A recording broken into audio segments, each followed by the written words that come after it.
पौष माह में शुक्ल पक्ष की 11वीं तिथि को पौष पुत्रदा एकादशी का व्रत रखा जाता है। इस बार पौष पुत्रदा एकादशी व्रत 21 जनवरी 2024 को रखा जा रहा है। इस दिन जगत के पालनकर्ता भगवान श्री हरि विष्णु की पूजा की जाती है। इस दिन पूरे विधि विधान और सच्चे हृदय से भगवान विष्णु का पूजन करने से सभी सुखों की प्राप्ति होती है। यह व्रत मुख्य रूप से संतान प्राप्ति के लिए रखा जाता है। इस दिन व्रत और पूजा के साथ ही पौष पुत्रदा एकादशी की कथा जरूर सुननी चाहिए।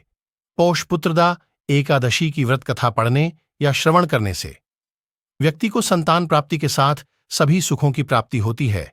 चलिए जानते हैं पुत्रदा एकादशी व्रत की कथा।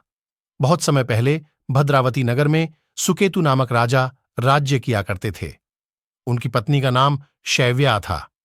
शादी के कई वर्ष हो जाने के पश्चात भी उनकी कोई संतान नहीं थी, जिसके कारण वे दोनों पति पत्नी बहुत दुखी रहते थे। इसी व्यथा के कारण एक दिन राजा और रानी मंत्री को राजपाट सौंपकर वन को चले गए।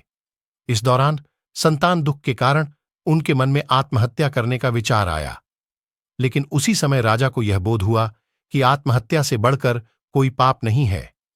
वहीं पर अचानक उन्हें वेदपाठ के स्वर सुनाई दिए। जिस दिशा से वेदपाठ की ध्वनि आ रही थी, वे उसी दिशा में बढ़ते चले गए।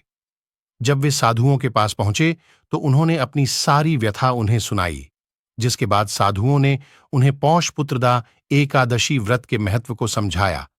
इसके बाद दोनों पति पत्नी ने पूरी निष्ठा और नियम के साथ पौष पुत्रदा एकादशी का व्रत किया।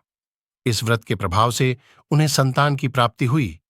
इसलिए निसंतान दंपतियों के लिए यह व्रत बहुत ही शुभ माना जाता है। यदि आपको हमारे द्वारा दी गई जानकारी अच्छी लगी हो तो वीडियो को लाइक और चैनल को सब्सक्राइब करिए।